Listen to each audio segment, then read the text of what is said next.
Hi guys, in this video I am going to discuss about how to write Python program in SharpDevelop. So at here first we need to install Python.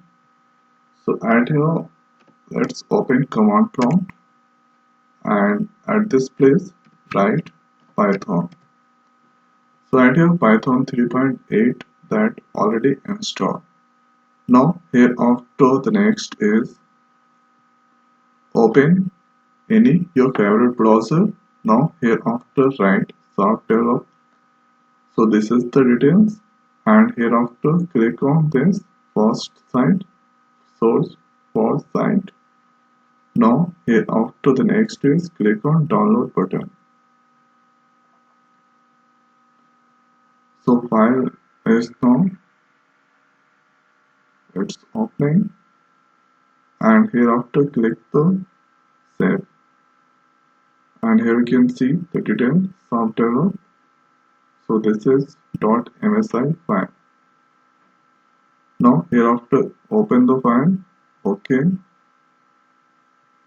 minimize, hereafter installation wizard, next, accept, next, here file association, entire feature, next, install.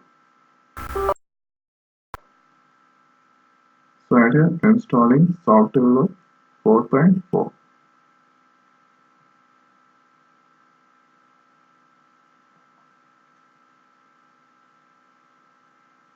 Now hereafter click on finish.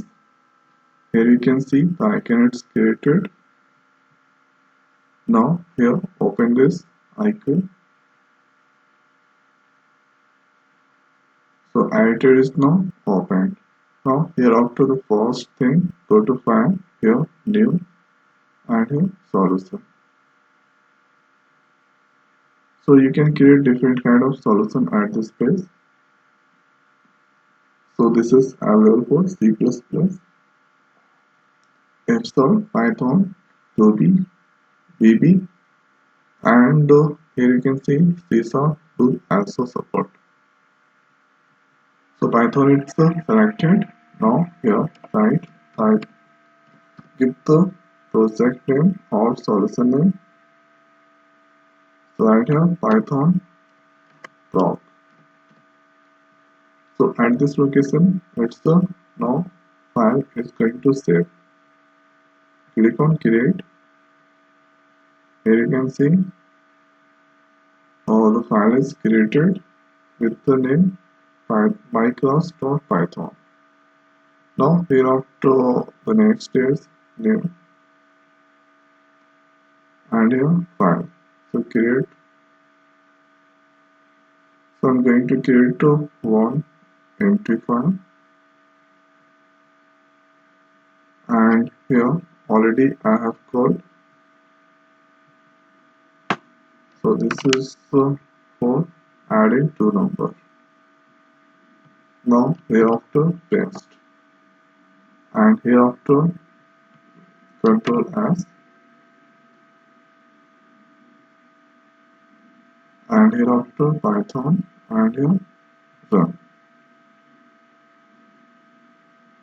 So run Python, automatically browser close. So we need to select run without debugger. And here you can see the output it's displaying sum of 1.5 and 6.3.